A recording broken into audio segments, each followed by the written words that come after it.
Bismillahirrahmanirrahim. Alhamdulillahi rabbil alamin. Salatu wassalamu ala Rasulillah ma ba'd. Allahumma anfa'na bima 'allamtana wa 'allimna ma yanfa'una wa zidna ilman. Assalamualaikum warahmatullahi wabarakatuh. Tidak henti-hentinya kita mengingatkan kepada kaum muslimin dan muslimat, dan terlebih khusus saya mengingatkan kepada diri saya pribadi, agar hendaknya kita senantiasa mengingat kepada Allah dan tidak melupakannya, dan agar hendaknya kita senantiasa memuji dan mengagungkan dan bersyukur kepadanya, dan tidak meninggalkannya dan kufur kepadanya. Maka dari itu bacaan yang Imam bacakan kepada kita di subuh kali ini itu menjadikan hendaknya kita semakin bersyukur kepada Allah Azza wa Jalla yang menetapkan hati kita, khususnya di hari Ahad ini, di hari tersebarnya kekufuran, ketidakberimanan kepada Allah Azza wa Jalla, akan tetapi kita dipilih beriman kepada Tuhan yang satu, Tuhan pemilik segala sesuatu, di tangannya segala sesuatu dan darinya segala sesuatu. Di kalangan banyak manusia yang tidak diberikan keimanan ini, dan kita diberikan beriman kepada Rasulullah sallallahu alaihi wasallam, di kalangan banyak manusia yang mengkufurinya. Maka dari itu di rakaat pertama imam kita mengingatkan dengan ayat Allah Azza wa Jalla tentang orang-orang Yahudi, ya'rifunahu kama ya'rifuna abna'ahum. Mereka mengenal Nabi Muhammad sallallahu alaihi wasallam sebagaimana mereka mengenal anak-anak mereka sendiri. Di mana lahirnya, bagaimana wajahnya, apa yang dibawa, dan mereka mengkufurinya, tidak mau beriman kepadanya.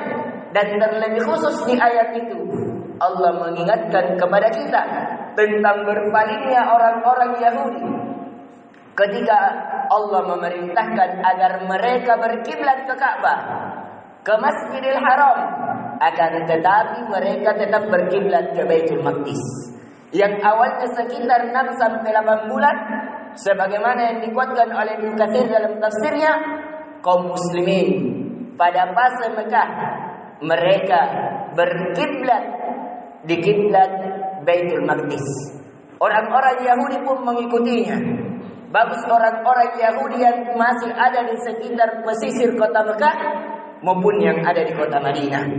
Akan tetapi sekali lagi kita ingatkan kepada kaum muslimin agar hendaknya melahirkan kembali rasa syukur karena kita dipilih sebagai orang yang beriman di tengah banyaknya kekufuran. Kita dipilih sebagai orang yang mengikuti Rasul di tengah banyaknya manusia yang mengikuti hawa nafsu, di tengah banyaknya manusia yang tersesatkan, sedangkan kita di atas hidayah. Ini sekali lagi kita ingatkan kepada kaum muslimin, dan terlebih khusus saya mengingatkan kepada diri saya pribadi agar hendaknya rasa syukur senantiasa dilahirkan. Kemudian di pertemuan kali ini kita akan melanjutkan dari kisah para imam, yaitu imam-imam yang terkenal, imam-imam yang dimuliakan dan dimuliakan oleh Allah Subhanahu wa taala di dunia dan alam barzah dan akhiratnya insyaallah taala. Dan pada hari ini alhamdulillah kita telah memasuki dari kisah Imam Syafi'i. Imam Syafi'i adalah imam, khususnya kita di Indonesia banyak yang mengaku bermazhab Imam Syafi'i, akan tetapi dia tidak mengikuti akidah Imam Syafi'i. Bagaimana keyakinan Imam Syafi'i kepada Allah? Bagaimana keimanan Imam Syafi'i kepada Rasulullah? Bagaimana pengorbanan Syafi'i terhadap agama Allah di atas pengorbanan harta dan jiwanya?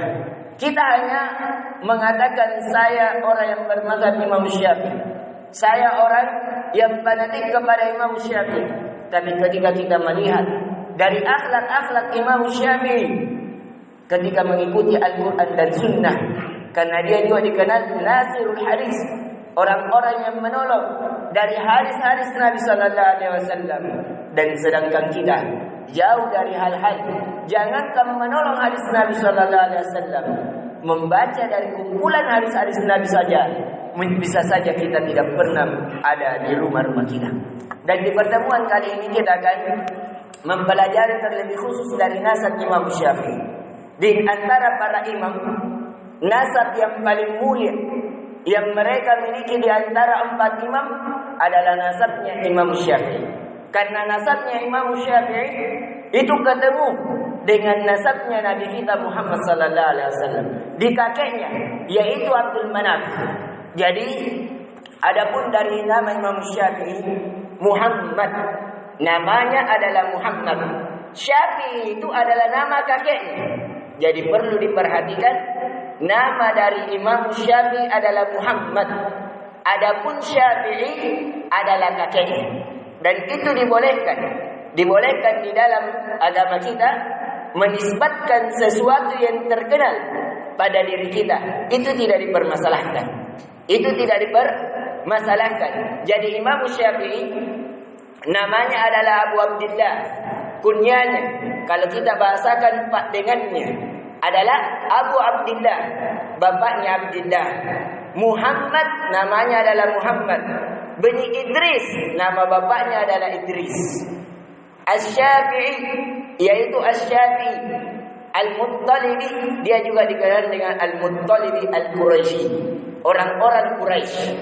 Jadi Imam Syafi'i ini dari keturunan silsilah emas, silsilah orang-orang, kalau kita bahasakan dari keturunan raja, keturunan karain. Bahkan lebih dari itu, di kalangan orang Arab, orang Quraisy adalah orang yang nasabnya paling indah. Walaupun ada beberapa makna dari makna Quraisy, akan tetapi kita tidak menjelaskannya di sini disebabkan waktu yang membatasi kita. Jadi Imam Syafi'i bernama Muhammad bin Idris, nama bapaknya adalah Idris. Bin Abbas, nama kakeknya adalah Abbas.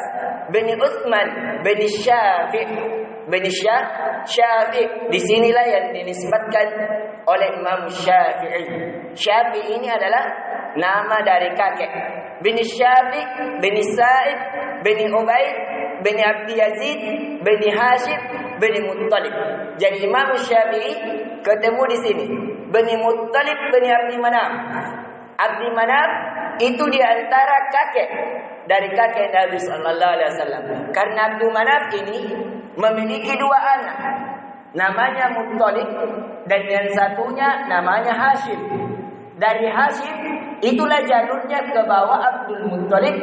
Abdul Muttalib ini adalah hambanya Abu Talib, hambanya Muttalib.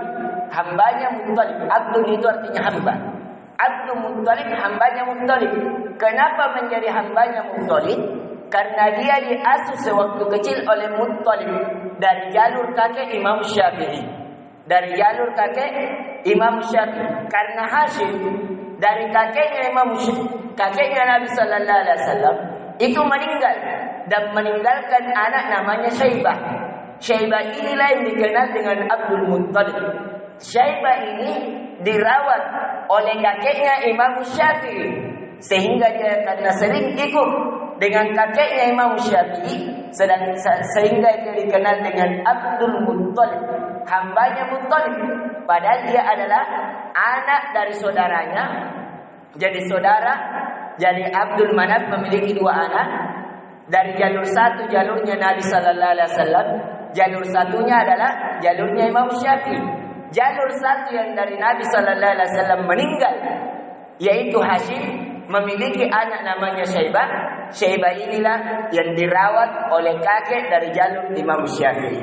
Jadi ini yang bisa kita berikan sekali lagi, bahwa nasab Imam Syafi'i ketemu kakeknya dengan Nabi sallallahu alaihi wasallam dari jalur Abdul Manaf.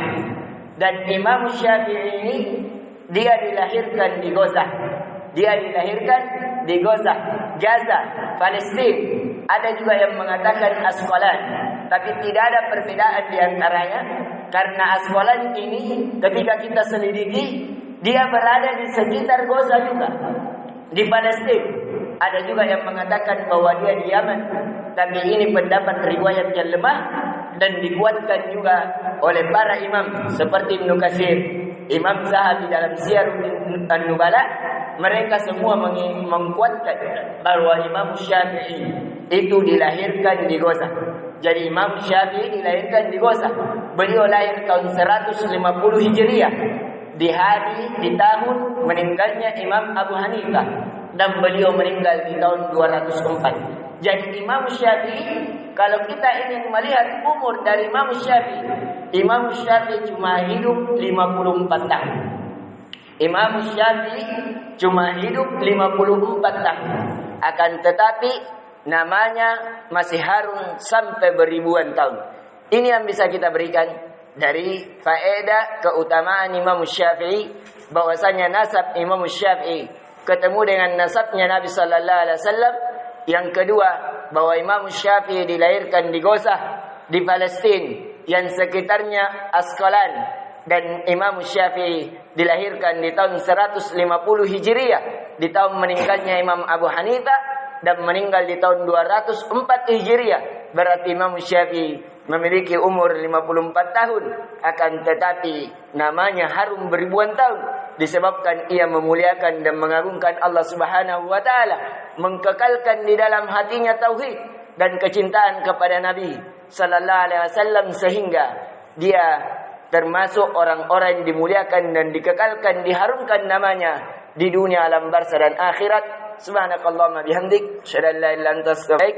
Assalamualaikum warahmatullahi wabarakatuh.